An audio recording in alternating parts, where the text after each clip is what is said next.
Hey guys, wanted to do a quick review of a Christmas horror movie I checked out, part of the Christmas in July series I'm doing. It's called All Through the House. Came out in 2015. It's didn't know much about it before I picked it up. Uh, just that it was a Christmas horror movie I haven't seen. Cover looked awesome. I had heard a few good things about it, but anyways, this is kind of trying to be like a throwback slasher film along the lines of Silent Night, Deadly Night. And it was really good, I gotta say, for the first hour and 20 minutes. The gore effects were top notch. They were some of the best gore effects I've seen this year so far. Um, Whoever played the Killer Santa did a really good job. Even though he's wearing a mask, you could still see the expression in his eyes because they do a lot of close-ups on him, like it's a giallo kinda. But yeah, this thing's awesome. It's really dark, really mean-spirited. It's really this is one of the more brutal Christmas horror movies I've.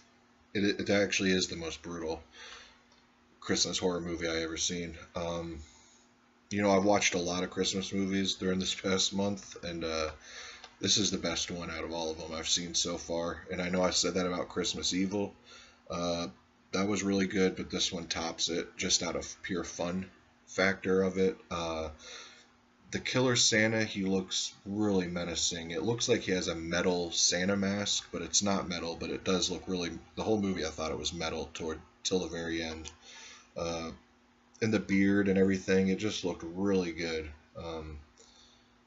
And he had these like gardening shears that he would stab through people, and it was just, the gore effects did not shy away.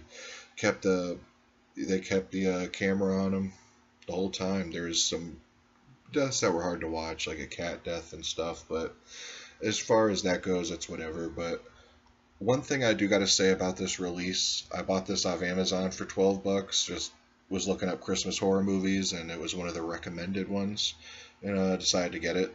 But I do got to say, it's one of those burn on demand uh, movies, so which I have no problem with. I mean, it has a legit looking disc and stuff, but it is a burn on demand title.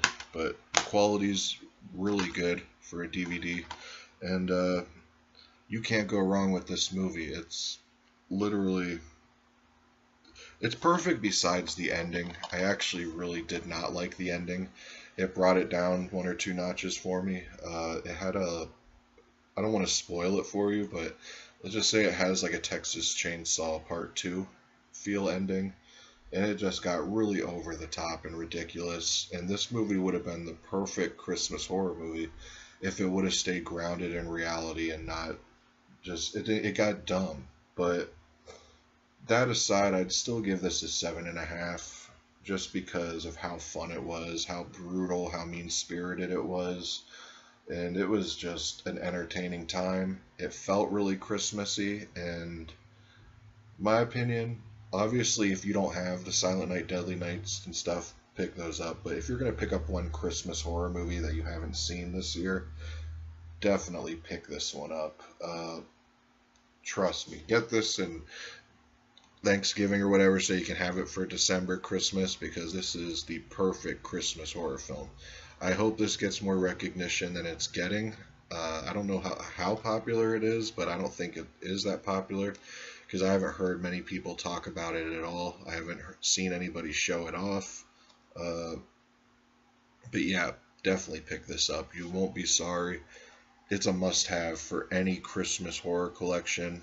And yeah, that's really all I gotta say about that. Just really good job to everybody involved with this, besides the ending, but it is what it is. Now, I'm going to conclude the Christmas in July month with, in the next few days, I'm going to do a review for Silent Night, Deadly Night 1 through 5. And there's some good ones in there and some really bad ones in there. Yeah, I'll get into that in that video, but I'm about halfway through with them. Just finished up the third one in that one today.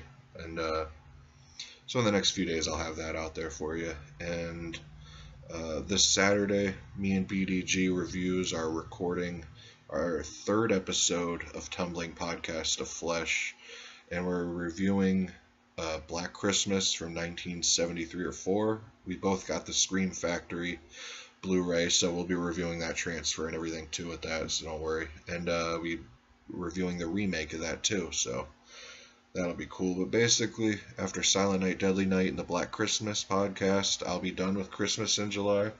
Because honestly, I'm getting a little Christmased out. I'm getting kind of tired of seeing Christmas and hearing about it on these movies. But I'm glad I kind of saved the best ones for last. But definitely, don't forget, pick up All Through the House. I promise you, it's the best Christmas horror movie you've seen in a while. Trust me, hands down. And if you don't like All Through the House, I'd venture to say you're not a true horror fan. Nah, I'm just kidding, but definitely, it's awesome. Please pick it up. Alright, guys, peace.